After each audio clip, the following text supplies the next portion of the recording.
Well, ladies and gentlemen, it's a fantastic Thursday here, or wherever you happen to be.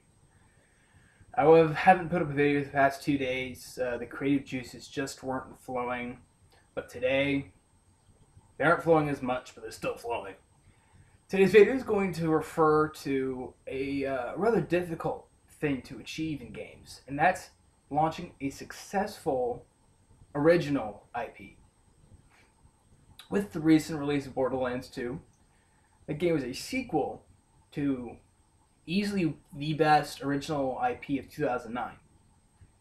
If Dark Souls had been multi system, still probably not. It's a very difficult game to get a hold of, or hang of, I should say. It must be understood that that game was something brand new. Borderlands. It had never been really seen before. This FPS RPG with this like crazy amount of get new loot, you go back in, you get even more new loot, you go back in, you get even more new loot. And that was something that hadn't really been seen yet. Ever. In that format. Yes, there's Diablo, which is why it was said to have a very Diablo style loot system. Okay, fine. But that was about it.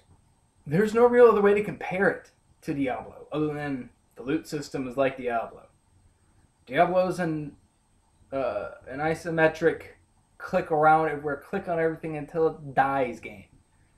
This is a move around independently of aiming and shoot everything until it dies, not just magic it to death. Then you've got all the little variables of vehicles, that sort of stuff. I mean, you think about the aesthetic, you think about the humor. This is all stuff that was kind of risky for Gearbox to do.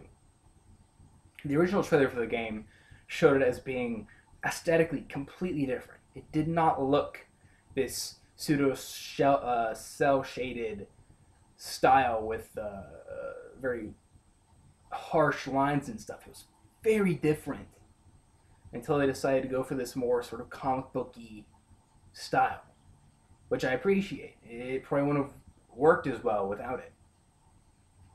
But it's difficult for a company to really launch a new IP.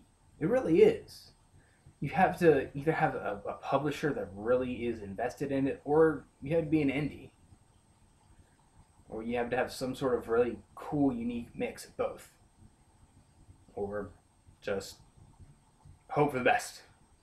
I'll cite Gears of War, the first one, back in 2006. That game was something that was kind of new. Third-person cover-based shooter. Cover had been used before, third-person shooters have been done before, but in that exact style, not as much. Now, granted, a lot of what was in it, a chainsaw gun, grenades, that sort of stuff, we've already seen it before. Kind of. But still, it was new.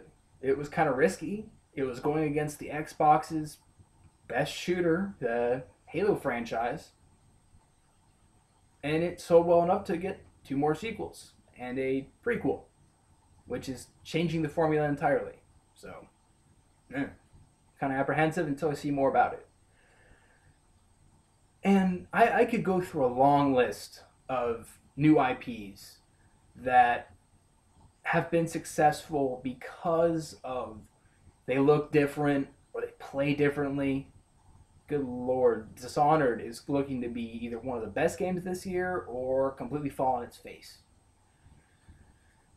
But I can only hope that developers, especially publishers, recognize that if you look at the past 5 years or so, every single new IP that's come out, with like 90% certainty, that thing gains a great following and merits at least an sequel, maybe more. There are some cases where either they didn't sell enough and then the publisher themselves are like, we're not going to do it, or the game itself falls to its sort of own hype, or some other little thing. The first case being related to Mirror's Edge. That game sold well, but EA was kind of apprehensive of it, so they didn't really get a second title. And the same thing with Dead Island, which sort of fell on its own face because of advertising and gameplay issues. But it's a new IP, and that's the difficult thing about new IPs, is making sure that it works. If the game doesn't flow well, if the game doesn't feel right, you can play Halo 3. That game is polished to the point where its nuts shine to space. You take off its pants, and the nuts are like, and the ISS is going, I can see Halo 3's nuts. And that's because it's the third in a trilogy. It's a third go-round. They've taken every single little scrupulous thing and they polished it and tightened it until it can't get any more good. But the first Borderlands, aside from the writing of the comedy, everything needed work. Which is why Borderlands 2 is end-all be-all infinitely better. Because it's an improved, much better worked on version of the first Borderlands. With a lot of other little changes. Lots of little new things, which I love. Tiny Tina, you are awesome. So I hope that gamers, developers, and especially publishers learn to appreciate how good a new IP reflects on you when it is good.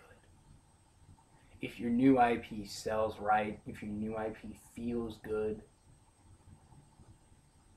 that means legions of people buying other games because it's, wow, this company made this game? All right, let me just check it out.